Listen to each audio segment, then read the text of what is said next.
पंडित जी को पामाधुक वंचना। सभी को सादर जय जिनेन्द्र। वंदना भैया जी। सादर जय जिनेन्द्र, सादर जय जिनेन्द्र, सादर जय जिनेन्द्र। शुभ आशीर्वाद, शुभ आशीर्वाद, शुभ आशीर्वाद। अजितनाथ भगवान का मोक्ष कल्याणक दिवस हम सबको और कल संभवनाथ भगवान का मोक्ष कल्याणक, अजित और संभव दोनों, हम सबको अतिशीघ्र मोक्ष की प्राप्ति हो। जय बोलिए श्री अनंत सिद्ध परमेष्ठी भगवान की जय। जय श्री ओम नमः सिद्धेभ्य, जय श्री ओम नमः सिद्धेभ्य, जय श्री ओम नमः सिद्धेभ्य। नमो अरहंताणम, नमो सिद्धाणम, नमो आयिरियाणम, नमो उबजायाणम, नमो लोये सब्बसाहूणम। अजितनाथ भगवान की पूजा।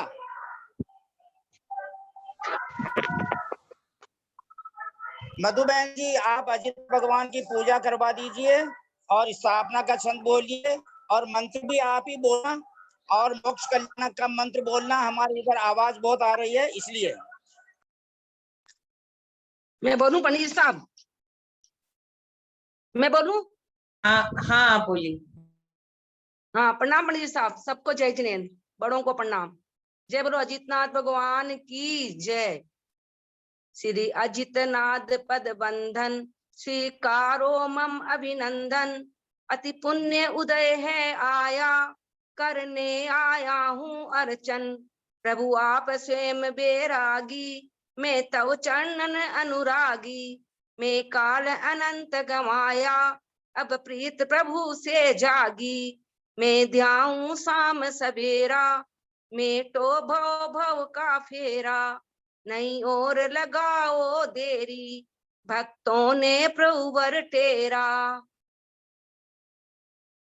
मंत्र बोलिए, मंत्र। मधु बहन जी मंत्र बोलिए, स्थापना का मंत्र। ओम ह्रीम श्री अजितनाथ जिनेन्द्राय अत्र अत्र संवत्सर आहानम। ओम ह्रीम श्री अजितनाथ जिनेन्द्राय अत्र ठिठ स्थापनम। ओम ह्रीम श्री अजितनाथ जिनेन्द्राय अत्र मम सन्निहितो भव वसट संधि कर्णम। परिपुष्पांजलि क्षिपामि। जल चंदन चढ़वा दीजिए। ओम श्री अजितनाथ जिनेन्द्राय विनाशनाय जलम निर्मामति नमः। ओम श्री अजितनाथ जिनेन्द्राय भवाताप विनाशनाय चंदनम निर्मामति नमः। ओम श्री अजितनाथ जिनेन्द्राय अक्षत पद प्राप्ताय अक्षतान नमः। ओम श्री अजितनाथ जिनेन्द्राय कामान विध्वंसनाय पुष्पम निर्मामति नमः। ओम श्री अजितनाथ जिनेन्द्राय क्षुधारोग विनाशनाय निवेद्य निर्मामति नमः। ओम श्री अजितनाथ जिनेन्द्राय मोहनकार विनाशनाय दीपम निर्मामति नमः। ओम श्री अजितनाथ जिनेन्द्राय अष्टकर्म दहनाय धूपम निर्मामति नमः। ओम श्री अजितनाथ जिनेन्द्राय मोक्ष फल प्राप्ताय फलम निर्मामति नमः। ओम श्री अजितनाथ जिनेन्द्राय अनंत पद प्राप्ताय अर्घम निर्मामति नमः। गर्भ जन्म तप ज्ञान, इन ज्ञानों का भी मंत्र बोलकर अर्घ चढ़वा दीजिए। ओम श्रीम जेठ कृष्णा अमावस्या गर्म मंगल मंडिताय श्री अजितनाथ जिनेन्द्राय अर्घम निर्मामति नमः। ओम श्री माघ शुक्ला दशम्या जन्म मंगल मंडिताय श्री अजितनाथ जिनेन्द्राय अर्घम निर्मामति नमः। ओम श्री माघ शुक्ल नवम्या तपो मंगल मंडिताय श्री अजितनाथ जिनेन्द्राय अर्घम निर्मामति नमः। ओम श्री पौष शुक्ला एकादश्याम केवल ज्ञान प्राप्ताय श्री अजितनाथ जिनेन्द्राय अर्घम निर्मामति नमः। मोक्ष कल्याण का छंद गाइए, मोक्ष कल्याण का छंद गाने की कृपा। कूट सिद्धवर पावन भूसे चैत्र शुक्ल पंचमी का काल। अजितनाथ ने मोक्ष प्राप्त कर सम्मेदा चल किया निहाल। ओम श्री चैत शुक्ल पंचम्या मोक्ष मंडिताय श्री अजितनाथ जिनेन्द्राय अनंत पर प्राप्ताय अर्घम निर्मामति नमः। बहुत सुंदर। ओम ह्रीम 1008 से अजितनाथ तीर्थंकर जिनेन्द्र देवाय जयमाला पूर्णार्घम महार्घम निर्वपामीति नमः। और सामग्री जिनके पास है वो सामग्री चढ़ा के स्वाहा बोले। ओम ह्रीं 1000 श्री अजितनाथ तीर्थंकर जिनेन्द्र देवाय नमो नमः। ओम ह्रीं अरहम 1008 श्री अजितनाथ तीर्थंकर अजितनाथ जिनेन्द्राय नमो नमः। ओम ह्रीं अरहम 1008 श्री अजितनाथ तीर्थंकर जिनेन्द्राय नमो नमः। आदरणीय मंजू जी जयपुर निवासी, आपसे विनम्र प्रार्थना है कि अजितनाथ भगवान के जीवन परिचय के बारे में हमको संक्षेप में जानकारी प्राप्त करने की कृपा करें। आज आदरणीय मधु बहन जी, आपका बहुत पुण्य रहा। आपने जल चंदन बहुत अच्छी तरह से चढ़वाए और अर्घम निरूपामिति नमः बोला आपने, ये मेरे को बहुत अच्छा लगा, क्योंकि द्रव्य सामग्री नहीं है तो नमः बोलना चाहिए। बहुत अच्छा लगा आपकी विद्वत्ता, और आप बहुत जो है सम्यक ज्ञानी है, बहुत अच्छे सम्यक ज्ञानी है, और आपका आज जो है पूजा गई है। आपको भी तीर्थंकर पद की प्राप्ति होकर अति शीघ्र मोक्ष की प्राप्ति होगी। अब हम आदरणीय मंजू जी जयपुर निवासी से विनम्र प्रार्थना कर रहे हैं कि प्लीज अजितनाथ भगवान के पूर्व भव के बारे में और इस भव की घटनाओं के बारे में हमें बताने पंडित की जी, कृपा मंजू करें। दीदी नहीं है। अच्छा, तो जय बोलो अजितनाथ भगवान की जय। जो संक्षेप में मेरे पास नोट्स है वो बता रहा हूँ, ध्यान से सुने सभी भाई बहन।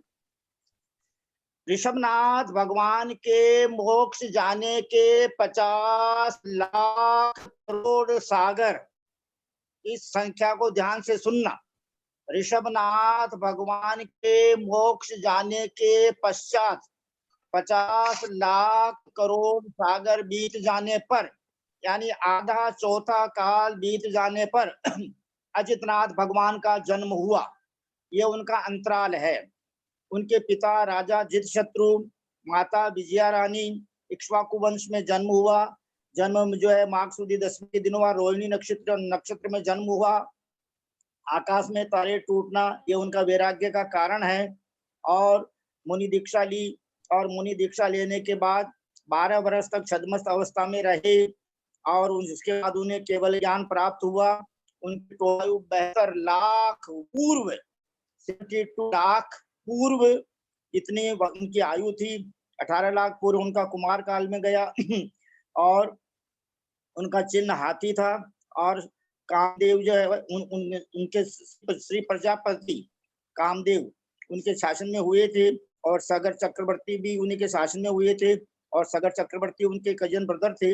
इस प्रकार जितनी जानकारी मेरे पास उपलब्ध है वो मैंने आपके सामने निवेदन किया है। और विशेष जानकारी आप सब भाई बहन उत्तर पुराण से पढ़ने की कृपा करें। आज उत्तम क्षमा धर्म दिवस है, पर्युषण पर्व का प्रारंभ है, इसलिए आदरणीय सोनू बहन जी, मैं आपसे निवेदन करा कि आप उत्तम क्षमा धर्म के बारे में 5 मिनट हमको बताने की कृपा करना। अभी आपके पास 3 मिनट का समय है। तब तक मैं जो समय सारथी में हमको आदरणीय भैया जी साहब समझा रहे हैं उसका मात्र मैं विशेषार्थ पढ़ रहा हूँ, पेज नंबर 336 पर। वंदितु सब सिद्धे ध्रुवमचल मनोबमं गदिं मत्ते वचामि समय पाउड निर्मुद केवली गणिदम नमः समय साराय स्वानुभूत्या चकासते चित्स्वभावाय भावाय सर्वभावान्तरक्षिते अनंत धर्मणस्तत्वं पश्यन्ति प्रत्यगात्मनः अनेकान्तमयी मूर्तिर्नित्यमेव प्रकाशताम् वीतरागं जिनं नत्वा ज्ञानानन्दैक संपदं पक्षे समय सारस्य वृत्तिं तात्पर्य संगिकाम साजाना छत्रपति और हाथी के असवार मना सबको एक दिन अपनी अपनी और समय सारे अधिकार को सेतु तुल्य उरधार हो पाते हैं भव्य जन भववारिधि से पार। Page number 336। मध्यान्ह के भी 336 होते। देखो यहाँ पर 336 पर मैं 8 लाइन पढ़ूंगा, बड़े ध्यान से सुनना। जिनको अपने समय का उपयोग करने की तीव्र इच्छा है वे भाई बहन ध्यान से सुनना। इस प्रकार पूर्व कथित रीति से सुनार आदि के दृष्टांत द्वारा जैसे बताया गया है, वैसे यह अज्ञानी जीव, कौन सा जीव? अज्ञानी जीव। हम सब तो ज्ञानी जीव हैं, है ना? वैसे अज्ञानी जीव निर्विकल्प रूप स्व संवेदन ज्ञान से च्युत होकर व्यवहार के द्वारा तो द्रव्य कर्म को करता है, ज्ञानावरण दर्शनावरण इत्यादि 8 कर्म द्रव्य कर्म कहलाते हैं, वह उसे भोगे तो व्यवहार का हुआ विषय। इसी प्रकार अशुद्ध निश्चय के द्वारा, निश्चय 2 प्रकार का, शुद्ध निश्चय और अशुद्ध निश्चय। इसी प्रकार अशुद्ध निश्चय के द्वारा भाव कर्म को करता है। भाव कर्म भी मोहनीय कर्म का भेद है, यानी मोह राग द्वेष उसे वो द्रव्य कर्म में भी आ जाता है, लेकिन भाव कर्मों के द्वारा द्रव्य कर्म बनते हैं और भोगता है। इस प्रकार के व्याख्यान को लेकर इस 6ठे सल में 7 गाथाएं पूर्ण हुई। अब देखना, हमारे मेरे परम पूज्य गुरुदेव आचार्य ज्ञान सागर महाराज, जिन्होंने जयसेनाचार्य की संस्कृत टीका का सर्वप्रथम हिंदी अनुवाद किया था और सन ये 1968 में जब ब्रह्मचारी पूज्य ब्रह्मचारी जी विद्याधर जी के मुनि दीक्षा हुई थी तब उनकी मुनि दीक्षा के बाद उनका गुरुदेव ज्ञान सागर महाराज के श्री मुखारबिंद से 1 जुलाई 1968 को हमने गुरुदेव ज्ञान सागर महाराज से समय सार का प्रवचन सुना था। सबसे पहले विशेषार्थ पढ़ रहा हूं। यहाँ आचार्य देव ने बतलाया है कि व्याकरण के द्वारा बोलने में कर्ता कर्म आदि की पद्धति भिन्न और अभिन्न रूप से होती है। जैसे बढ़ाई वसूली आदि से रथ बनाता है यह तो भिन्न कर्ता कर्म का उदाहरण है, और दीपक अपने द्वारा अपने आप को प्रकाशित करता है, यह अभिन्न कर्ता कर्म का उदाहरण है। यह तो हुआ एक विशेष कथन। देखना और ज्यादा विशेष कथन, सो छद्मस आत्मा जब तक समाधिस्थ रहता है तब तक अपने आप का अनुभव करते हुए सहजानंद का भोगने वाला रहता है। जब तक जैसे मान लो हम सामायिक में बैठे हैं घंटा 2 घंटा आधा घंटा, तब तक क्या करते हैं, और काय की क्रिया रुक जाती है कम से कम, मान लो मन चलता रहता है। किंतु जब समाधि से च्युत होकर बाह्य दृष्टि पर आता है तो शुभ अशुभ रूप कर्म करने लगता है।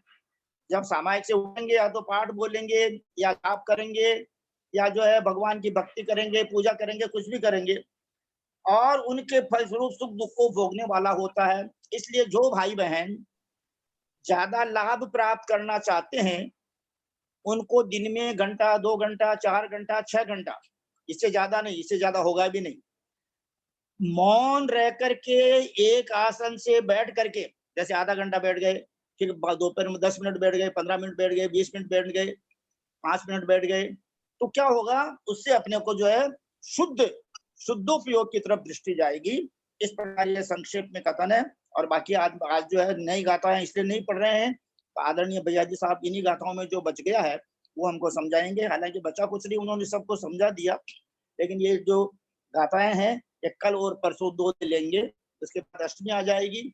एक निवेदन ये भी है कि अष्टमी के दिन आदरणीय प्रतिमा जी गंगवाल साहब ध्यान कराने की कृपा करेंगे, और चतुर्दशी के दिन आदरणीय सोनू जैन जी संचालिका महोदय समय सार स्वाध्याय ग्रुप, आप हमको प्रतिक्रमण और ध्यान, क्योंकि चतुर्दशी के दिन प्रतिक्रमण भी करना चाहिए, और उसके बाद में पूर्णिमा के दिन आदरणीय भैया जी केसी जैन साहब आपको मेडिटेशन करवाएंगे। और ये जो है शुक्ल पक्ष में भी पर्यूषण पर्व प्रारंभ हो गया है। प्रतिदिन 5 मिनट आदरणीय सोनू जैन जी आप हमें क्षमा मार्दव आर्जव पर समझाने की कृपा करेंगे। और आदरणीय सोनू जैन जी एक खुशखबरी और है जो कि कल मेरे को श्रीमान महावीर प्रसाद जी भाई साहब लुवाड़िया साहब ने बताई है कि उनके समधी, उनके सुपुत्र के ससुर महोदय, उनके सुपुत्र भरत जी लुवाड़िया, वो आपके पास भी खबर आ गई होगी, उनके ससुर साहब चक्रेश जी जैन, जो जैन मेडिकल वाले हैं, चक्रेश सुपारी वाले हैं, उन्होंने 51,000 रुपए उनके पास भिजवा दिए थे आहार दान के लिए। तो वो आहार दान चक्रेश भाई जी की तरफ से अपने को प्राप्त हुए हैं। मैं मेरी तरफ से बहुत बहुत अनुमोदना करता हूँ, उनको बहुत बहुत धन्यवाद देता हूँ। और आप जो है समय सार स्वाध्याय गुरु की तरफ से उनका आभार व्यक्त कर देने की कृपा करना। और आप अब पहले उत्तम क्षमा, ये उत्तम क्षमा क्या होती है हम तो कोई समझते नहीं है, शब्दों में तो समझते हैं लेकिन भावों में समझ में आया ही नहीं अभी तक, इसलिए आप हमें समझाने की कृपा करें प्लीज। सोनू जैन जी सीए कोलकाता निवासी। आदित्यनाथ भगवान का हो गया क्या? हाँ हो गया मंजू बहन, आज आप लेट आए ना इसलिए। लेट हो गई, आज वो घर में पूजा करके मंदिर जाके आई हूँ, लेट हो। हाँ कोई बात नहीं, कोई बात नहीं। शिखर जी से निर्वाण प्राप्त प्रथम तीर्थंकर अजितनाथ भगवान की जय। हम सभी चिंतित रहते हैं कि कर्मों के आश्रय को कैसे रोके, तो आश्रय को तो रोक नहीं सकते लेकिन संवर किया जा सकता है। ये मैंने तत्वार सूत्र के 9वें अध्याय में पढ़ा। उत्तम क्षमा मार्दव आर्जव शौच सत्य सत्य संयम तपस त्याग किंचन ब्रह्मचर्यानि धर्म, सूत्र नंबर 6 तत्वार सूत्र 9वां अध्याय। तो ये जो 10 धर्म है, क्षमा मार्दव आर्जव शौच सत्य संयम तप त्याग अकिंचन एवं ब्रह्मचर्य, इनके द्वारा संवर होता है। तो क्षमा तो सब जैनी लोग बहुत विशाल हृदय के होते हैं, सब एक दूसरे को क्षमा कर देते हैं, सबको क्षमा सबसे क्षमा। लेकिन उत्तम क्षमा क्या होती है? ये एक ऐसी क्षमा है कि कोई आपको मार रहा है, पीट रहा है, गाली दे रहा है और ऐसी संक्लेशित परिणाम उत्पन्न करवा रहा है ताकि आपके मन से उसके लिए कुछ न कुछ अशुभ निकले, लेकिन उस समय आप उसके मन में, उसके लिए आपके मन में कुछ नहीं हो और आप उसको क्षमा करो, वो कहलाती है उत्तम क्षमा। क्षमा तो हम सभी को कर देते हैं, लेकिन उत्तम क्षमा उन्हें करते हैं जो व्यक्ति हमारे अनुकूल कार्य नहीं करके प्रतिकूल कार्य करते हैं। और मुनि महाराज हो, उनको कुछ अशुभ बोल देते हैं, हमको अपने ऊपर बोला हुआ कुछ सहन हो भी जाए एक बार का, लेकिन हमारे साधु के लिए अगर कोई कुछ बोल दे और साधु के ऊपर कोई उपसर्ग कर दे, उस समय हम नहीं मौन रह सकते और कुछ न कुछ बोल देते हैं। वैसे व्यक्तियों को क्षमा की गई क्षमा उत्तम क्षमा कहलाती है। जैसे कि एक आचार्य अपने ध्यान में लीन थे और ध्यान कर रहे थे, राजा श्रेनिक ने क्या किया, आकर के सर्प मरा हुआ उनके गले में डाल दिया और रानी को जब पता चला, रानी ने उसका उपचार करवाया। फिर जब आचार्य की तपस्या पूरी हुई और उनका ध्यान से उनकी आंखें खुली, तो दोनों को उन्होंने समान आशीर्वाद दिया। इसे क्या कहते हैं? उत्तम क्षमा। क्या उनको कोई भी गिला शिकवा नहीं कि इसने मेरे ऊपर उपसर्ग किया और इसने मेरा उपचार किया, कुछ भी भेद नहीं, कुछ भी अंतर नहीं, और दोनों को। तो उससे क्या होता है? उत्तम क्षमा जो व्यक्ति करता है, सामने वाला लज्जित होकर के अपने दुष्कर्मों को अपने आप छोड़ देता है। तो राजा श्रेणी के मन में बहुत ज्यादा ग्लानि हुई। ग्लानि होने के बाद उसके जो नरक गति का बंध बना था वो कम होके उत्कर्षण अपकर्षण के द्वारा उसका प्रथम नरक में वो आ गए। ऐसे ही हमारे महान तीर्थंकर, हमारे जितने भी सिद्ध हुए, हमारे भगवान रामचंद्र की बात लेते हैं तो उत्तम क्षमा उन्होंने कैसे की। रामचंद्र जी को ऐसा मालूम है कि कल मेरा राज्याभिषेक होने वाला है और राज्याभिषेक तो नहीं हुआ और उनको बोला गया कि आपको 14 वर्ष वनवास को जाना है, और उन्होंने खुशी खुशी, जरा सी भी सिकन तक नहीं आई उनके चेहरे पे, खुशी खुशी उसे एक्सेप्ट कर लिया और कहा बहुत अच्छा, मैं 14 साल तक क्या करूंगा? मुनि महाराजों की सेवा करूंगा। और इन सब का कारण जो मंत्रा दासी थी, 14 वर्ष पश्चात राजभवन में आने के बाद मंत्रा दासी के पैर छूने के लिए सीता मैया को कहा गया कि आप इनके पैर छूए। इसको कहते हैं उत्तम क्षमा, दिल से क्षमा, किसी व्यक्ति के मन में किसी के लिए भी कुछ भी न होना। पंडित जी, मुझे जो कुछ थोड़ा सा आता था। आपने बहुत ही विद्वत्ता पूर्ण और बहुत सुंदर उदाहरण दिए, मेरे को बहुत खुशी हुई। मर्यादा पुरुषोत्तम रामचंद्र जी का उदाहरण तो मैंने आज पहली बार ही सुना आपके श्री मुखारविंद से, जबकि मेरी 70 की उम्र हो गई। आपने बहुत अच्छा बताया। और यशोधर मुनिराज और राजा श्रेणिक का जो उल्लेख किया, राजा श्रेणिक का जीव ही प्रथम तीर्थंकर बनने वाला है, महापद्म स्वामी भविष्यकालीन 24 में। तो आपकी विद्वत्ता को हम बहुत बहुत प्रणाम करते हैं। और अब आप जो है आदरणीय चक्रेश जी जैन, जिन्होंने आहार दान के अंदर 51,000 रुपए दिए हैं, उनके बारे में भी 2 शब्द बोलने की कृपा करें। और महावीर प्रसाद जी लुवाड़िया साहब जो उनके समधी साहब है, उनको भी धन्यवाद प्रेषित करने की कृपा करें प्लीज। पंडित जी, महावीर जी लुहाड़िया अंकल, जो महावीर भगवान नाम राशि के 24वें तीर्थंकर, जिनका शासन काल अभी चल रहा है, उनकी चर्या भी बहुत अच्छी है, उनके भाव भी बहुत अच्छे हैं और वो बहुत खुश हो कि इतना मतलब सपोर्ट करते हैं चौका चलाने के लिए। मुझे फोन भी करके बोलते हैं, इतनी अनुमोदना करते हैं और इतना सपोर्ट करते हैं कि मुझे बहुत अच्छा लगता है। और वो खुद ही नहीं, उनकी चर्चा जिनसे होती है उनको भी वो बोलते हैं। तो मेरी तरफ से उनको सत बंधन, और मैं उनकी इस कृत की बहुत बहुत अनुमोदना करती हूँ कि जो साधुओं के लिए इस तरह का भाव रखते हैं हमेशा कि उनके यहाँ अपना कुछ ना कुछ संयोग तन मन धन किसी भी रूप में लगता रहे, तो मेरी तरफ से उनको बहुत बहुत अनुमोदना, और चक्रेश जी को बहुत बहुत उनके दान, उन्होंने जो दान किया है उनके लिए उनको भी बहुत बहुत अनुमोदना। और आचार्य श्री विराग सागर जी तक हम ये बात पहुंचा के सभी भक्तों को उनका आशीर्वाद भी मिलता है। हमें बीच बीच में आचार्य जी आशीर्वाद भी देते हैं, तो सभी को उनकी तरफ से आशीर्वाद। ममता जी ने बात की थी तो उन्होंने कहा था आचार्य जी ने सभी को आशीर्वाद दी जाए। बहुत सुंदर सोनू बहन जी।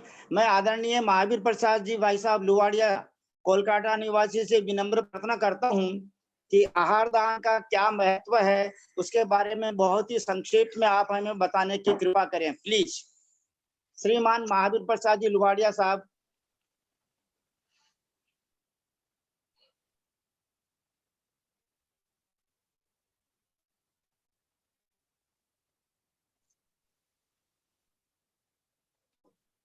महावीर प्रसाद जी लुवाड़िया साहब कोलकाता निवासी प्लीज। कल आप वैक्सीन का टीका लगवाने थे। जी भाई साहब आवाज खोलो आपकी आवाज नहीं आ रही है।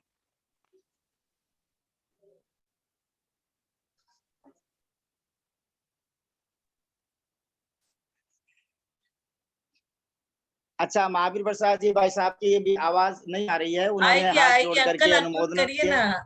अंकल आपकी चेहरा दिख गया हमें, आप हाँ। अनम्यूट करिए अपने आप को।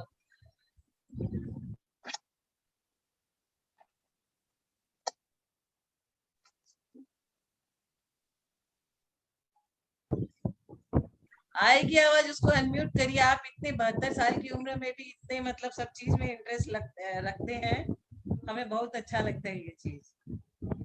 अंकल और एक बार आंटी को भी बोल दीजिए कुछ बोले।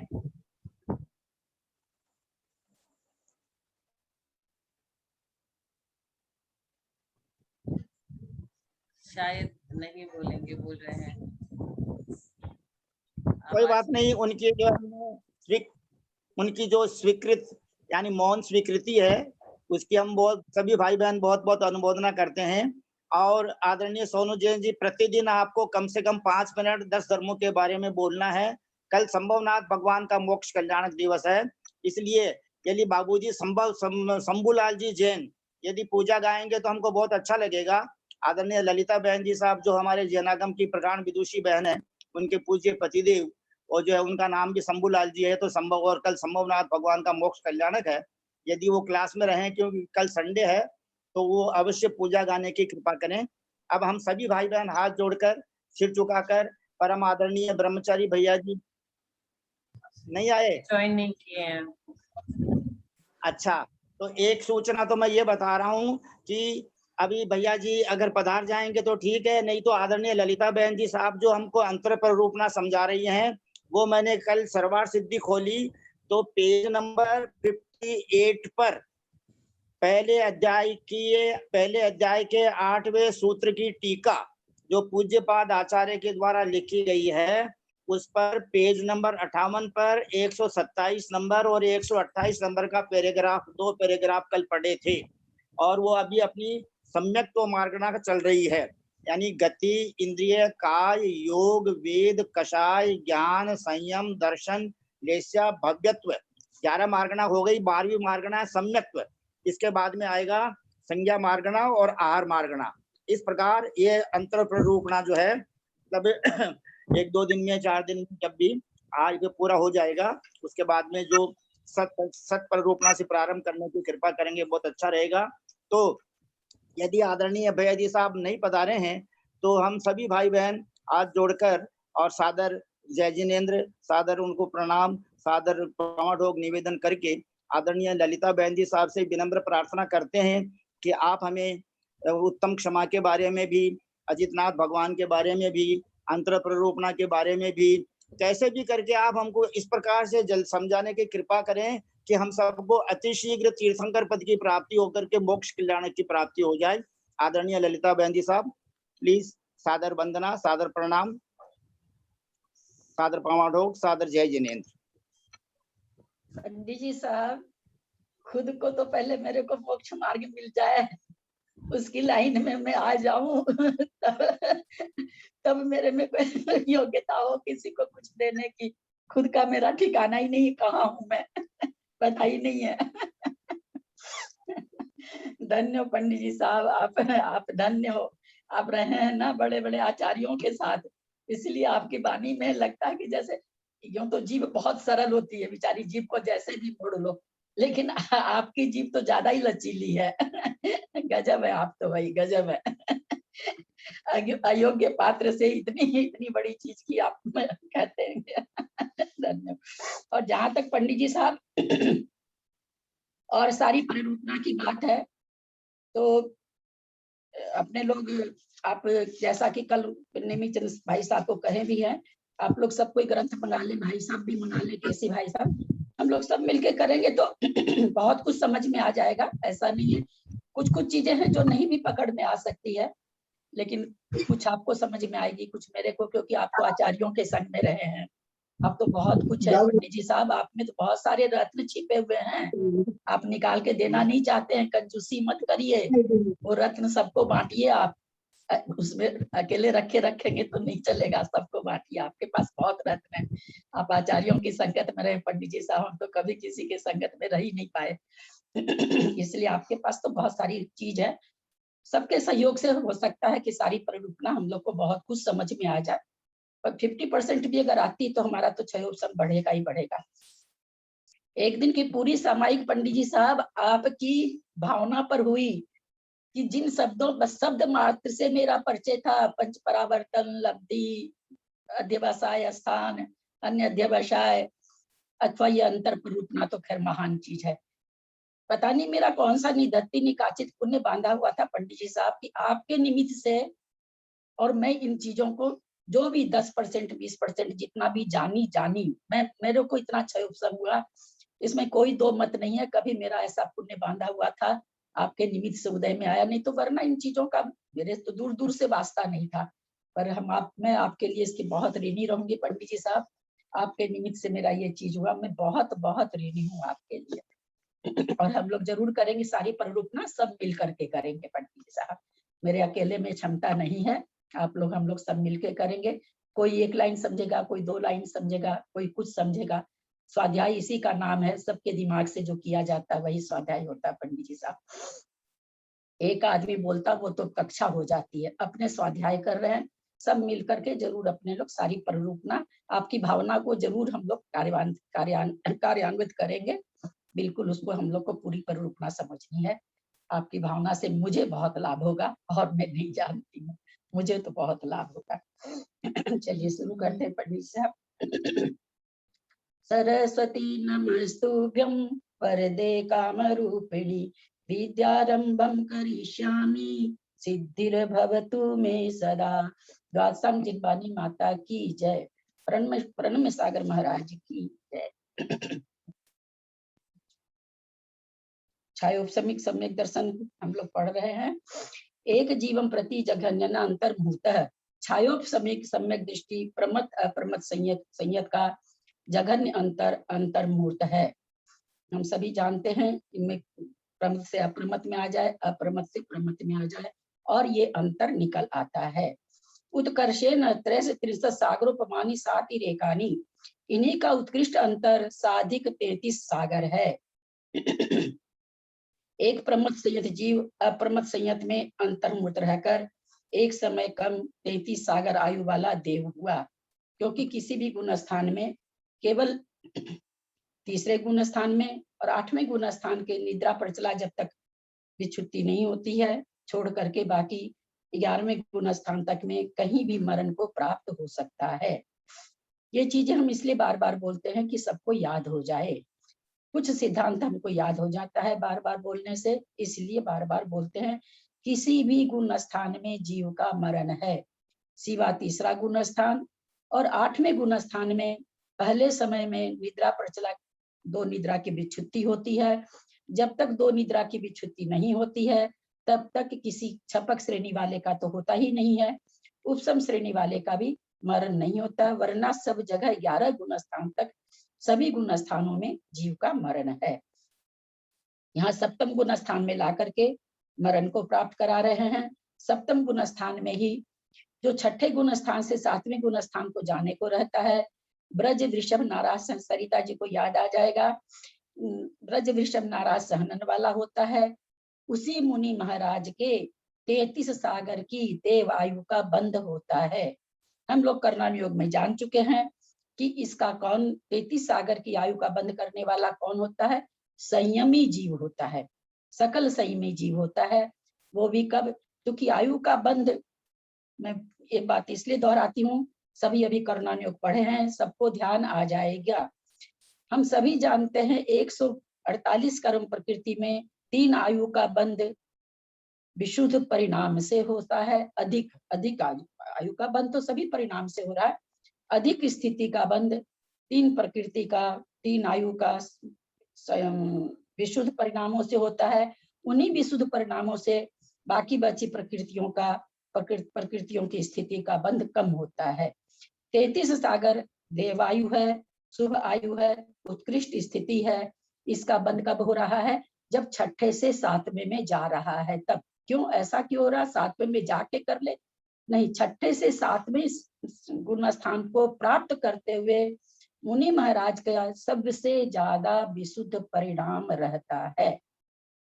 सातवें में जाने के बाद सातवें में जितनी देर रहते हैं वो तो एक जैसे परिणाम रहते हैं। इसलिए कहा गया कि छठे से सातवें में जाते समय उत्कृष्ट देवायु का बंध जिसको हो सकता है, इसको होने के लिए ब्रज वृषभ नाराज सहनन भी चाहिए, इसलिए आजकल के मुनियों को नहीं हो सकता है, तो यहाँ पर इसीलिए सातवें गुण स्थान में इनको मरण कराया गया।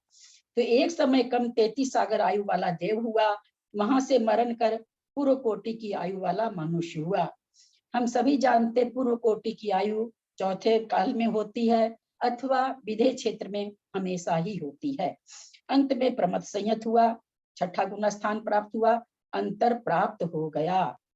फिर छायक सम्यक दर्शन, जो कि 33 सागर की ये करके आया है, फिर छायक सम्यक को प्रस्थापित करके छपक श्रेणी के योग अप्रमथ संयत हुआ, छपक श्रेणी चढ़ा, अपूर्व करण आदि 6 अंतर्मूर्त को निर्वाण को प्राप्त हो गया। अंतर के प्रारंभ में एक अंतर्मूर्त को अंतर के बाहरी 7 अंतर्मूर्त से कम पूर्व कोटि साधिक 33 सागर परमत संयत का उत्कृष्ट अंतर आता है। अप्रमत ये 7 अंतर्मूर्त प्रमत संयत को प्राप्त होता है, मरण करता है, पर्याप्ति पूर्ण करता है, फिर पर्याप्ति पूर्ण कर करके फिर क्या नाम है 33 सागर वाला आयु 33 सागर फिर जब मरण करता है, इस तरह से अंतर्मूर्त कम होते जाते हैं। कुछ भी करके अंतर्मूर्त विश्राम होता है। अप्रमत संयत के लिए एक अप्रमत संयत जीव प्रमत संयत हो अंतर्मूर्त रहकर एक समय कम प्रमत संयत का अंतर निकालने के लिए अप्रमत में जाकर के मरण कराया गया, क्योंकि हमको प्रमत संयत का अंतर चाहिए था। अब अप्रमत संयत का अंतर चाहिए तो प्रमत संयत में भेज के मरण कराया जा रहा है। प्रमत संयत में भी मरण करने वाले मुनि महाराज उत्कृष्ट आयु के बंद करने वाले हो सकते हैं।